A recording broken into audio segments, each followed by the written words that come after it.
G'day. So what I'm going to be doing today, and probably partly tomorrow, because I want to take my time with it, and I've got things to do as well. I'm replacing the radiator.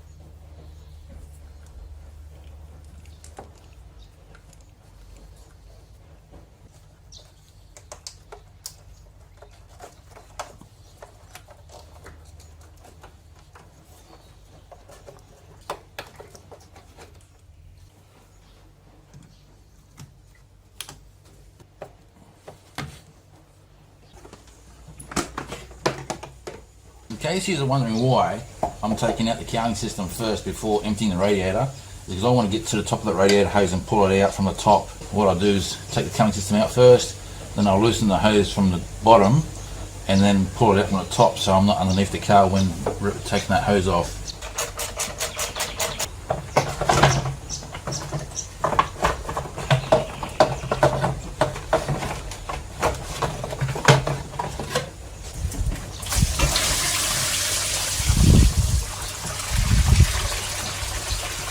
There's no easier way to do that with the original radiator. There's no tap on the bottom that you can just let the water out first and save it.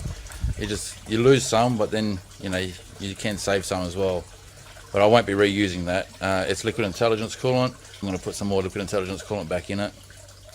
I'm not going to reuse it, even though they say you can reuse it. It's browned up because of the radiator flush I put in before. Clip them. So just press clip. I've got a front cooler for the transmission. You're going to have to unbolt them from the radiator as well. See, I've got mine just hanging, they're doing nothing. I've got one here that's cut and the other one here that's cut because they're not connected to the transmission line anymore. But you just unbolt them. You're going to have something under the car to catch probably about 50 mil, not a lot drops. Just make sure the car's rested for about 20 minutes before removing the radiator. And you don't need to worry about topping up the transmission. Just disconnect them and tie them off somewhere so they're out of the way.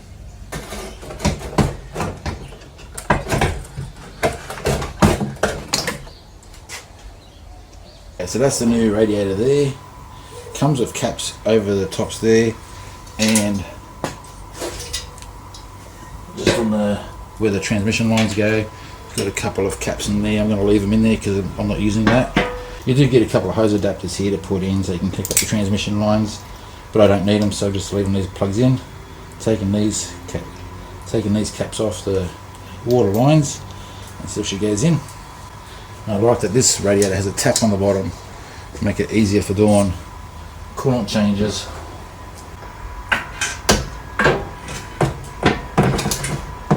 Might have to make a couple of custom mounts for the condenser. Let's get that in that hole there. From what I can tell, these points here on the bottom are too far apart.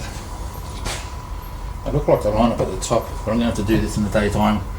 Get underneath there when it's nice and dry because it's all wet right now from cleaning. I can get underneath there and have a proper look before pushing it down or forcing it into anywhere I shouldn't. So yesterday you saw that I struggled with getting that new radiator in. The reason being is because it's about 5 mil out on the mounting points. So what I'm going to do is I'm going to drill the holes in these mounts bigger, because the holes are definitely big enough. It's just the radiator won't line up, and if I definitely could probably push it right down hard, it'd be, just make it a tough job, or I can make the holes a little bit bigger so the radiator goes in easier. So that's what I'm going to do. Alright, so what I'm doing here is I've just greased them up a little bit to help the radiator slide in. I put the drill through it. The drill bit got really hot, but I wasn't really getting anywhere. I drilled out about 2 mil on both of them, which hopefully is enough. I'm going to just go with the grease and try and put the radiator back in. So what I did with the bottom part, the rubbers worked out. I can get the radiator to sit in them, but this is forced in. It's a lip in behind here, Now what I think's happened is that the people who make this radiator took the measurements of where the radiator's got to fit, but didn't take into consideration the spacing on the rubber underneath. And also they probably didn't take into consideration that the old one, the rubber sits up, like the radiator sits down a little bit past the rubber. So I'd say that's why it won't go straight in. But I'll take this out, take the rubbers out, put it back in, see how she sits. I might have to come up with my own idea for some rubber support underneath. Right, so I think I've came up with a solution. Now I've made a couple of spacers here, polyurethane. I'm not going to show you how I cut them because cutting them gets hot and dangerous, because I use a grinder. So if you're going to do that, just be careful, but do this part your own way. Now, because the bottom mount that I'm going to put the spacers on, I'm going to be compromising the amount of thread that goes through it. So I went and bought some. I know I could find some, but it's easier if I just go and buy it, because I want to get this done as quick as possible. That's going to, so I don't compromise how much thread is holding this bottom mount support on, and I can put it in. So I'll bolt it together now and give you a look.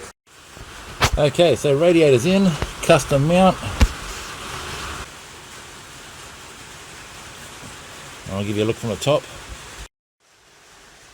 Yeah, so it's in solid, and I didn't have to compromise anything, didn't have to customize the car in any way, because I wasn't going to customize the car. If the end result was putting the old radiator back in, that's what I would have done. I wasn't going to customize the car.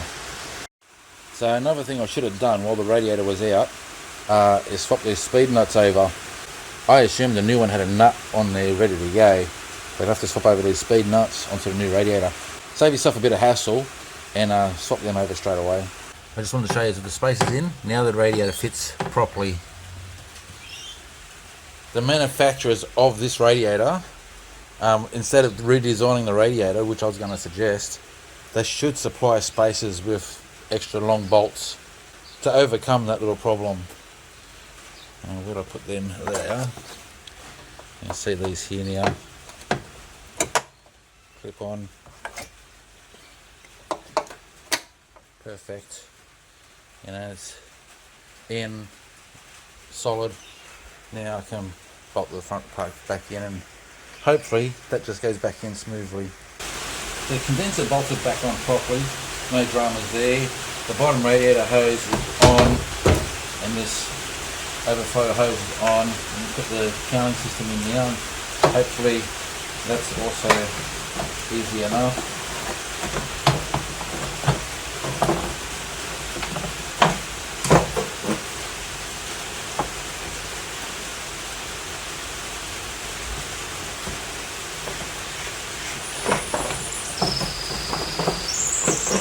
Okay, it goes down easy enough, but those little alloy clips down the bottom are squeezed in too tight.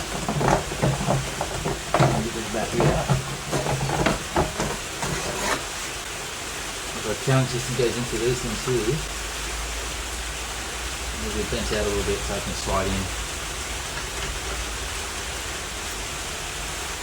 Not too much because it is alloy.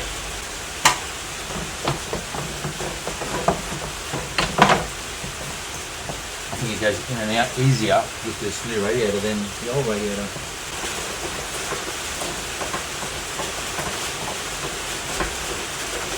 Okay, not a problem at all.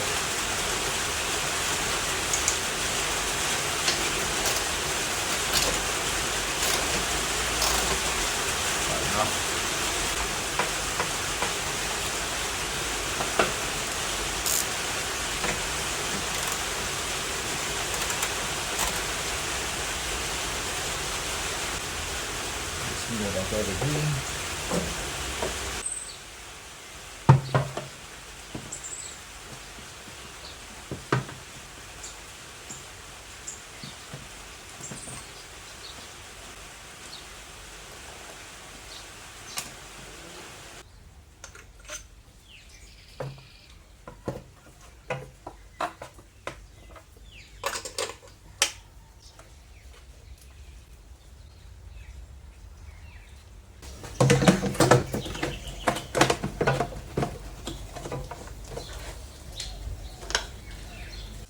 also forgot to mention I used a scissor jack to hold that radiator mount up while I was putting the spacers in.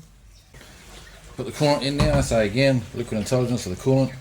Anybody who watches my videos knows there's only two products I use. It's either Penrite or liquid intelligence.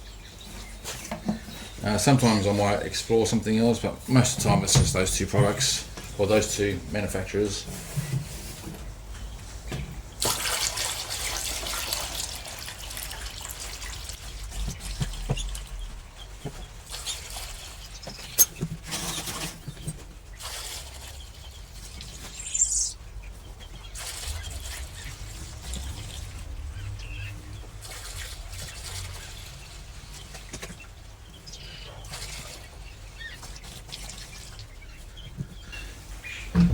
Have a look for now.